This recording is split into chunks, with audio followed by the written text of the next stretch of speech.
내 인생에서 가장 끔찍한 순간은 병원 복도에서 형의 그 말을 들었을 때였다. 그년 빨리 죽어버려야지.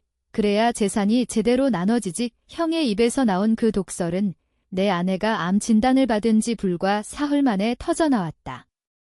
나는 그 자리에서 주먹을 날렸고 형의 코피가 바닥에 떨어지는 소리가 내 복수의 서곡이 되었다. 그날은 서울의 한 대형 병원에서 시작됐다. 아내 지은이가 가슴 통증을 호소한 지 몇 달 만에 의사는 무자비하게 선고했다. 유방암 3기입니다. 수술과 항암 치료를 병행해야 해요. 지은이는 창백한 얼굴로 고개를 끄덕였지만 나는 그 순간 세상이 무너지는 기분이었다. 우리는 결혼한 지 10년, 아이 하나 없이 서로만 의지하며 살아왔다. 지은이는 내 삶의 빛이었고 나는 그녀를 지키기 위해 뭐든 할 각오였다.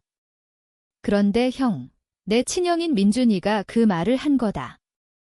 가족 모임에서 아버지의 유산 분배를 논의하던 중에 우리 집안은 서울 근교의 중산층 가정이었다. 아버지는 작은 건설 회사를 운영하다가 몇 년 전 돌아가셨고 어머니는 여전히 그 회사를 쥐고 계셨다. 형은 장남으로서 자연스럽게 후계자가 될 거라 믿었지만 나는 대학을 졸업한 후 IT 회사에 취직해 안정된 삶을 살고 있었다. 지은이의 병 소식을 듣자마자 가족이 모였는데 그 자리에서 형은 술에 취해 본색을 드러냈다. 아내가 저렇게 아프면 내가 회사 그만두고 간호해야지. 그러면 어머니 재산은 나한테 다 오는 거 아니야.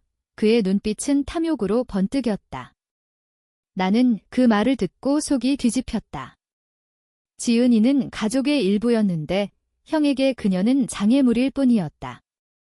그 후로 나는 형을 증오했다. 매일 병원에서 지은이의 손을 잡고 앉아 있으면서 머릿속으로는 복수를 계획했다.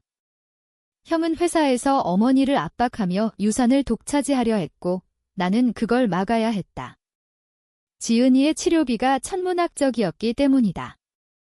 여보, 나 때문에 내가 고생이네. 지은이가 약해진 목소리로 말할 때마다 나는 이를 악물었다. 형의 그 말이 내 귓가에 맴돌았다. 빨리 죽어라. 절대 안 돼. 내가 형을 먼저 무너뜨릴 거야. 복수는 은밀하게 시작됐다. 나는 형의 비리를 파헤치기 시작했다. 형은 회사에서 공사자재를 빼돌려 사적으로 팔아먹는 짓을 해왔다. 아버지가 살아계실 때부터 그랬다. 나는 옛 동료를 통해 증거를 모았다.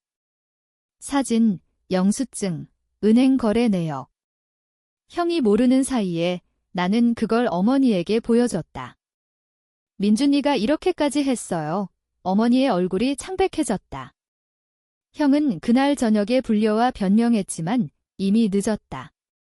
어머니는 형을 회사에서 쫓아냈다. 내가 장남이라고?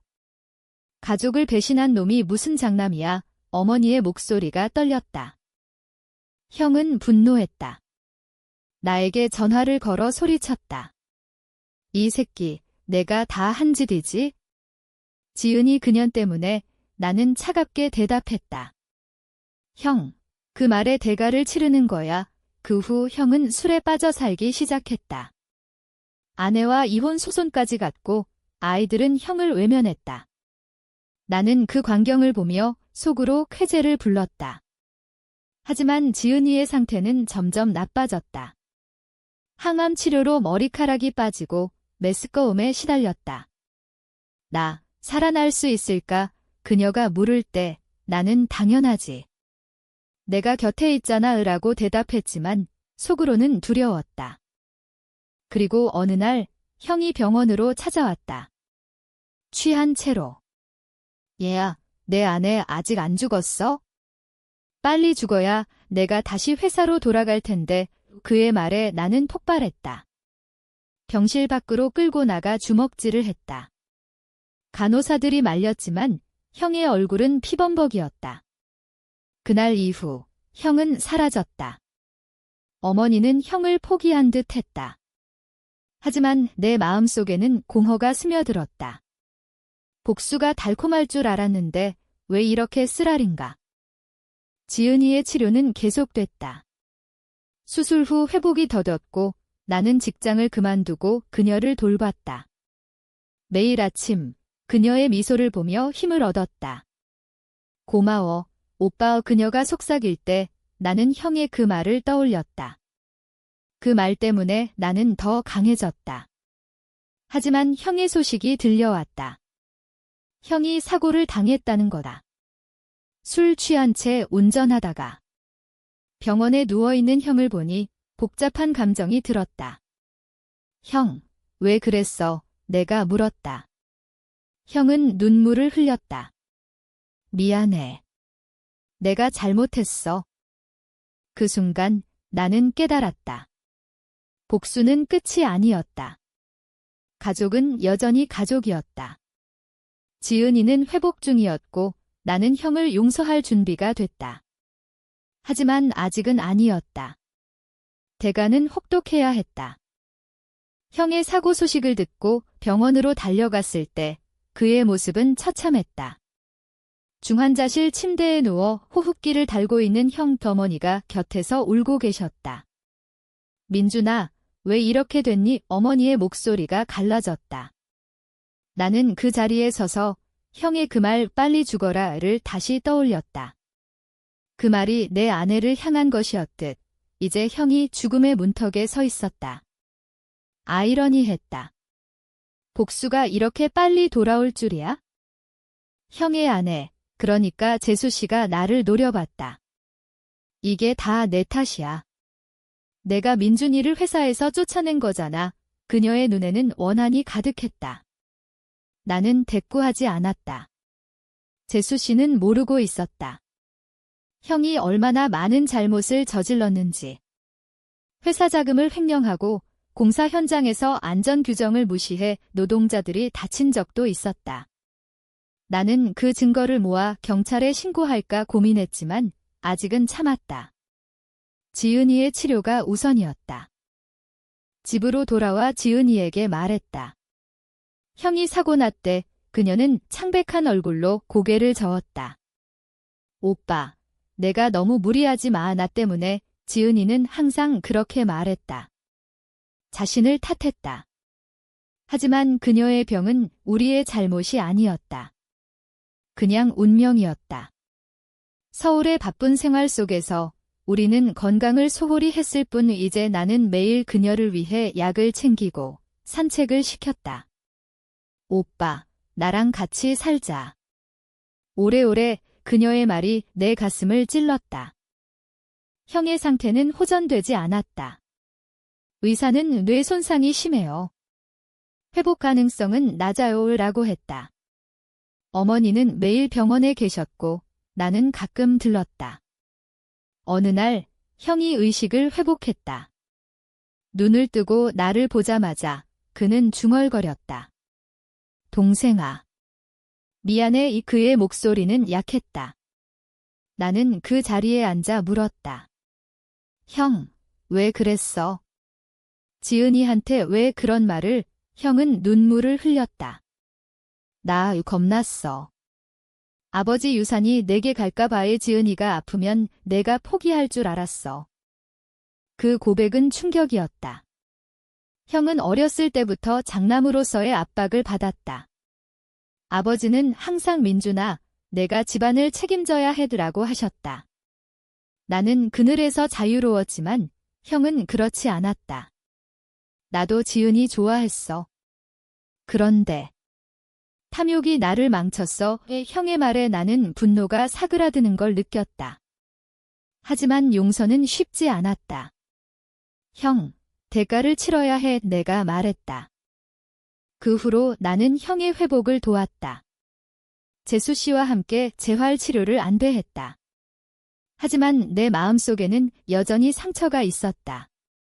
지은이의 암은 재발 위험이 있었고 치료비는 계속 쌓였다.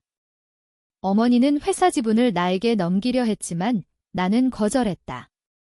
형이 회복하면 돌려주세요. 어머니는 놀라셨다. 너 왜? 가족이잖아요. 내 대답이었다.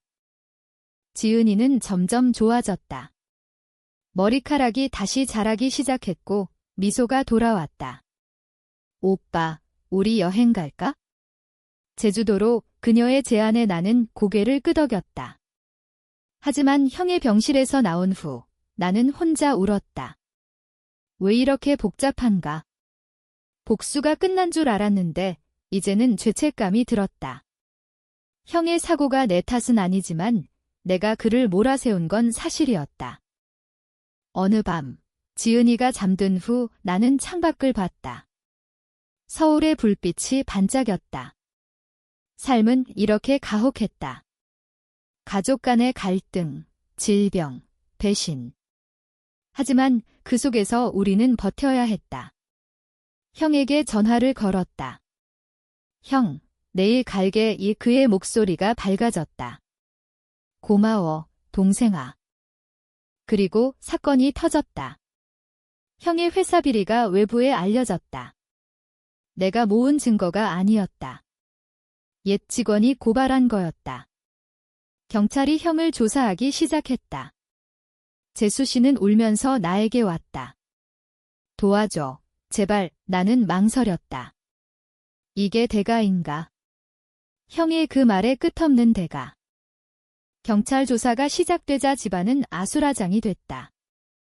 형은 병원 침대에서조차 취조를 받았고 어머니는 충격으로 쓰러지실 뻔했다. 민준아, 내가 왜 그런 짓을? 어머니의 눈물에 나는 가슴이 아팠다. 하지만 형의 잘못이었다. 내가 개입하지 않았어도 언젠가 터질 일이었다. 지은이는 내 손을 잡고 말했다. 오빠, 내가 결정해. 가족이니까. 나는 변호사를 고용했다. 형을 위해. 왜? 내가 증거 모은 거 아니야? 재수 씨가 물었다. 나는 고개를 저었다. 형을 무너뜨리려 했지만 이제는 아니야. 내 마음은 변했다. 지은이의 병을 통해 나는 삶의 덧없음을 배웠다. 형이 그 말은 용서할 수 없지만 그는 여전히 내 형이었다. 법정에서 형은 유죄를 인정했다. 모든 걸 잘못했어요. 그의 목소리는 떨렸다. 판사는 집행유예를 선고했다. 형은 자유의 몸이 됐지만 회사에서 영원히 쫓겨났다. 집으로 돌아온 형은 변했다. 술을 끊고 아이들과 시간을 보냈다.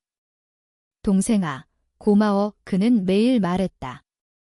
하지만 내 속에는 여전히 그림자가 있었다. 지은이의 검진 결과가 나왔다. 재발 없어요? 완치 가능성이 높아요. 의사의 말에 우리는 안도의 한숨을 쉬었다. 그날 밤, 지은이와 나는 서울의 한강을 걸었다. 오빠, 우리 새로 시작할까? 그녀의 눈빛이 밝았다. 그런데 형의 비리가 더 드러났다. 공사 현장에서의 사고로 피해자들이 소송을 걸었다. 형은 다시 위기에 처했다. 이번엔 정말 끝이야. 형이 절망했다. 나는 도왔다. 피해자들과 합의금을 마련했다. 어머니의 재산 일부를 썼다. 왜 나를 도와? 형이 물었다. 형이 대가 치렀으니까. 이제 그만해. 내 대답이었다. 지은이는 임신했다. 기적이었다. 항암 후 불가능할 줄 알았는데. 오빠, 아기야. 그녀의 기쁨에 나는 눈물이 났다. 가족이 모였다. 형도 왔다. 축하해. 그의 미소는 진심이었다. 하지만 그 자리에서 옛 상처가 돋았다. 재수 씨가 지은이를 노려봤다. 너 때문에 우리 집안이 망했어. 지은이는 창백해졌다. 나는 재수 씨를 끌어냈다. 그만해. 지은이 탓 아니야. 그 사건 후 형과 재수 씨는 이혼했다. 형은 홀로 살기 시작했다. 아이들은 어머니와 살았고 형은 매일 후회했다. 내 말 하나로 모든 게 무너졌어. 그는 나에게 털어놨다. 나는 공감했다. 내 복수도 후회를 남겼다. 지은이의 임신은 우리에게 희망이었다. 하지만 형의 삶은 여전히 어두웠다. 어느 날 형이 나를 불렀다. 동생아, 회사 다시 시작할까? 그의 눈에 불꽃이 타올랐다. 나는 도왔다. 작은 사업을 차렸다. IT와 건설을 결합한. 형, 이번엔 제대로 해. 형은 고개를 끄덕였다. 지은이는 배가 불러오며 웃었다. 가족이 함께라면 돼. 하지만 위기가 다시 왔다. 지은이의 건강이 다시 악화됐다. 임신 중 합병증. 아기가 위험해요. 의사의 말에 나는 무너졌다. 형이 달려왔다. 내가 도울게. 뭐든 그의 태도는 변했다. 우리는 함께 병원을 지켰다. 지은이는 수술을 받았고 아기는 무사히 태어났다. 딸이었다. 민지야, 지은이가 속삭였다. 그 순간 나는 용서했다. 형의 그 말의 대가는 끝났다. 가족은 다시 뭉쳤다. 아기가 태어난 후 집안 분위기는 달라졌다. 민지는 우리의 보물이었고 지은이는 모성애로 빛났다. 오빠, 고마워. 내가 있어서 다행이야. 이 그녀의 말에 나는 미소 지었다. 형은 매일 와서 민지를 안아줬다. 이모처럼 예쁘네. 이 그의 눈에는 부드러움이 있었다. 옛날의 탐욕스러운 형은 사라졌다. 대신 후회와 속죄의 형이 있었다. 사업은 순조로웠다. 형과 나는 파트너가 됐다. 동생아, 내 아이디어 덕분이야. 형이 칭찬했다. 하지만 과거의 그림자가 가시지 않았다. 피해자 소송이 마무리되지 않았고 형은 여전히 빚을 갚아야 했다. 내가 알아서 할게. 형이 말했다. 나는 도왔다. 내 수입 일부를 보탰다. 형, 가족이잖아. 지은이는 민지를 키우며 행복했다. 하지만 밤에 가끔 울었다. 나, 다시 아프면 어쩌지? 그녀의 두려움에 나는 안아줬다. 안 아파. 내가 지킬게. 하지만 내 속에도 불안이 있었다. 형의 그 말이 아직도 맴돌았다. 그 말 때문에 우리는 여기까지 왔다. 복수, 용서, 재회. 어느 날 어머니가 쓰러지셨다. 심장마비. 병원으로 달려갔을 때 어머니는 의식을 잃으셨다. 형과 나는 곁을 지켰다. 엄마, 제발. 형의 눈물이 떨어졌다. 어머니는 회복하셨지만 약해지셨다. 너희 둘이 화해해서 다행이야. 어머니의 말에 우리는 고개를 끄덕였다. 그 후 우리는 가족 모임을 자주 가졌다. 제주도 여행도 갔다. 지은이와 민지, 형과 아이들. 이게 가족이야? 형이 말했다. 하지만 재수 씨의 원한은 여전했다. 그녀는 형을 용서하지 않았다. 너 때문에 내 인생 망쳤어. 이혼 후 그녀는 아이들을 데리고 멀리 갔다. 형은 외로웠다. 동생아, 나 혼자야. 이 그의 고백에 나는 위로했다.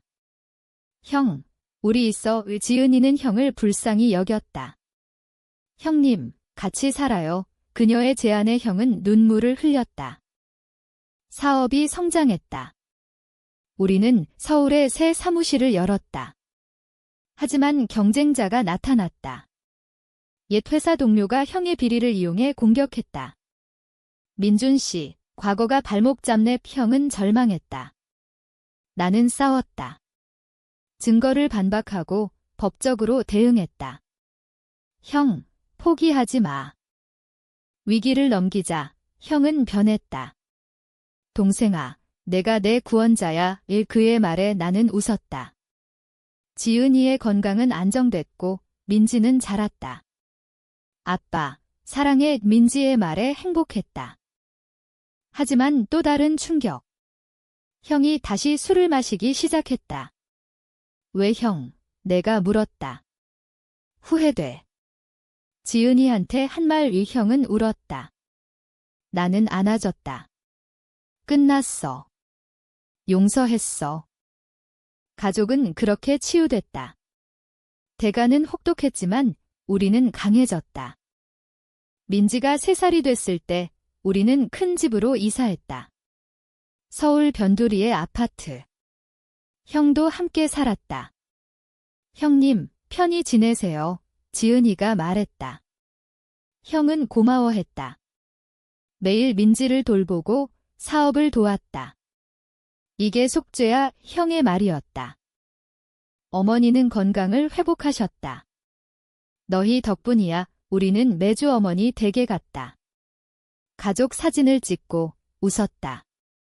하지만 과거는 가끔 떠올랐다. 지은이의 암스카어, 형의 사고 상처. 오빠, 우리는 이겼어. 지은이가 말했다. 사업은 번창했다. 우리는 해외 진출을 준비했다. 형, 같이 가자. 내가 제안했다. 형은 동의했다. 하지만 건강검진에서 형의 간이 나빠진 게 드러났다. 술 때문이야. 의사가 말했다. 형은 충격받았다. 또 죽을 뻔했네. 나는 형을 설득해 치료를 받게 했다. 형, 살아야 해. 형은 따랐다. 지은이는 음식을 챙겨줬다. 형님, 힘내세요. 민지는 형을 삼촌지라 불렀다. 치료 중 형은 털어놨다. 동생아, 내가 왜 그랬는지 알아? 어렸을 때 아버지가 나만 때렸어. 내가 똑똑해서 질투했어. 그 고백은 새로웠다. 나는 몰랐다. 형, 미안해. 은혜가 말했다. 우리는 화해했다. 진정한 화해. 지은이는 임신했다. 둘째. 오빠, 행복해. 그녀의 미소에 나는 감사했다. 하지만 위기. 사업 파트너가 배신했다. 돈을 횡령. 이게 형 탓인가? 내가 생각했다. 아니었다. 우리는 함께 대응했다. 법정 싸움. 이겼다. 형, 우리 강해. 민지가 5살, 둘째가 태어났다. 아들. 준호야, 가족은 완벽했다. 형은 건강을 회복했다. 새 인생이야. 그는 웃었다. 시간이 흘렀다. 민지가 초등학교에 들어갈 무렵 우리는 안정됐다. 사업은 성공했고 가족은 화목했다. 형은 새 여자를 만났다. 동생아, 축하해줘. 그의 행복에 나는 기뻤다. 지은이는 완치됐다. 오빠, 고마워. 그녀의 말에 나는 안아줬다. 너 덕분이야. 형의 그 말의 대가는 혹독했다. 하지만 그 덕에 우리는 성장했다. 가족의 진정한 의미를 배웠다. 어느 날 우리는 제주도에 갔다. 바다를 보며 형이 말했다. 미안해, 지은아. 지은이는 웃었다. 괜찮아요, 형님. 그게 끝이었다. 용서와 사랑으로.